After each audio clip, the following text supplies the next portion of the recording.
اللہ الرحمن الرحیم۔ السلام علیکم۔ تلاوت قرآن کی اہمیت۔ حضور اکرم صلی اللہ علیہ وآلہ وسلم نے فرمایا، قرآن کریم کی تلاوت اور اللہ تعالیٰ کے ذکر کا اہتمام کیا کرو، اس عمل سے آسمانوں میں تمہارا ذکر ہوگا اور یہ عمل زمین میں تمہارے لیے ہدایت کا نور ہوگا۔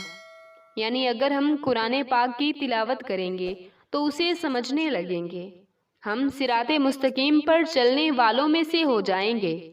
اور صرف یہی نہیں بلکہ آسمانوں میں بھی ہمارا نام لیا جائے گا، ہمارا ذکر ہوگا کہ ہم اللہ کا ذکر کر کے اور اللہ کی کتاب پڑھ کر ایسی ہدایت لے رہے ہیں کہ کبھی گمراہ نہیں ہو سکتے۔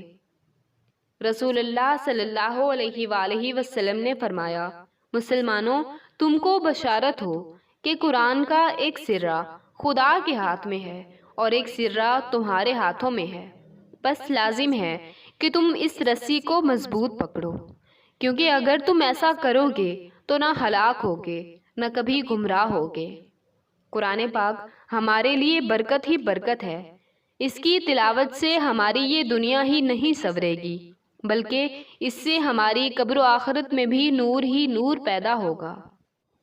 حضرت عائشہ صدیقہ رضی اللہ تعالیٰ عنہ سے روایت ہے کہ حضرت صلی اللہ علیہ وآلہ وسلم نے فرمایا، وہ گھر جس میں قرآن کریم پڑھا جاتا ہے آسمان والوں کو ایسا دکھائی دیتا ہے جیسا کہ زمین والوں کو ستارے دکھائی دیتے ہیں، یعنی چمکتا ہوا۔